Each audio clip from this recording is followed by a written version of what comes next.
الوصفة دي وش الخير عليا. اوردرات الممبار عندي صنف اول في الاوردرات، وبيخرج منه كميات.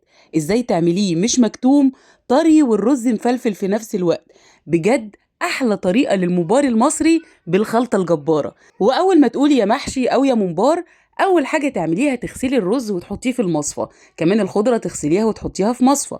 كيلو ممبار بياخد قد ايه رز يا جماعة؟ من كيلو ربع لكيلو ونص رز.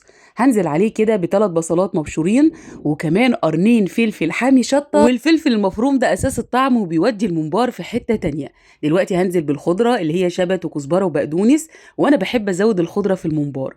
بالنسبة بقى للطماطم وهو ده سر، طماطم الممبار يا جماعة اضربوها في الخلاط وحطوها، أو حتى تديها نص فرمة في الكبة، بس أنا كنت مقشرة الطماطم قبل. تقدري برضو تضربي في الخلاط وتحطي بقشرها. ما بنحطش طماطم مسبكة في خلطة الممبار، بيتعمل ني في ني بيبقى احلى بكتير، وجربي. ودي خبرة سنين. حطيت بقى كوباية زيت محترمة كده عشان يفلفل. احط ايه بقى؟ ملح، فلفل، كمون، كزبرة، اللي هي البهارات الأساسية للممبار. وممكن تزودي معلقة صغيرة توابل لحمة. كمان أحط معلقة صلصة عشان لون الطماطم كان إيه فاتح شوية، وأنا عايزاه يغمق ويدي اللون المحمر. بس كده، وهو ده احلى طعم الخلطة الممبار. الممبار ما يتعملش غير بخلطة ني في ني، يعني الطماطم مضروبة في الخلاط او في الكبة ومش متسبكة. ده بقى الممبار بخزنه عندي، طبعا بنضفه واشيله في الفريزر. وتسيبي بقى الطبقة بتاعت الدهون جوه، تطلعيها بره براحتك، لان في ناس بتحب كده وناس بتحب كده، هي اذواق.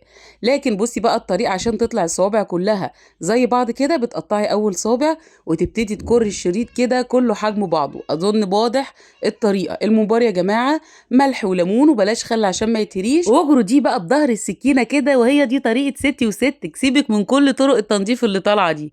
وطبعا هما طريقتين للحشو، يا اما بتفتحي الفتحه من فوق بتاعه الصباع وتبتدي تنزلي الرز، او تعملي الطريقه دي انك تحطي الفتحه هي في الرز وتزقي الرز جوه. اهم حاجه كده ما تخليش الصابع مكبوس ومليان رز، وده اللي بيخلي الممبار طري.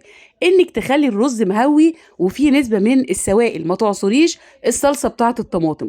يلا ميه مغليه كده وانزلي على طول بدفعه الممبار. بصوا بقى يا جماعه، الممبار بياخد كده غالبا 50 دقيقه على النار، حسب طبعا نوعه، يعني عجل صغير عجل كبير بتفرق. المهم بتسيبيه 10 دقايق على نار عاليه اعلى درجه حراره، بعدين تهدي النار على وسط وتغطي عليه وتسيبيه يستوي براحته بقيه ال 50 دقيقه، زيه زي المحشي كده. تمام، اديله فرصه عشان يستوي على نار وسط.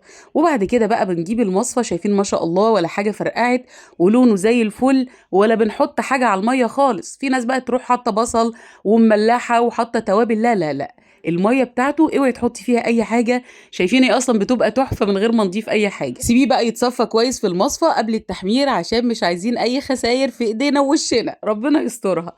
بصوا بقى الجمال، ما تحمريهوش جامد، ورشه الملح والفلفل لما يطلع. طبعا عايزه اقول لك في المحلات ما بيحطوش الخضره دي، بتبقى مجرد رز ومعلقتين صلصه وملوش طعم. لكن طبعا الممبار البيتي اللي بتعمله ست البيت مختلف وحاجه تانية خالص. رشه الملح والفلفل دي اوعي تنسيها، احلى ممبار مصري بالخلطه الجباره. عايزه اقول لكم حاجه بس للناس اللي هتبعت لي على الماسنجر، انا الايام دي متوقفه عن الاوردرات، فبعتذر جدا، وان شاء الله تمر بس الظروف كده اللي انا فيها وارجع بقوه. شايفين الملبن مش بس حلويات، احلى ممبار ملبن.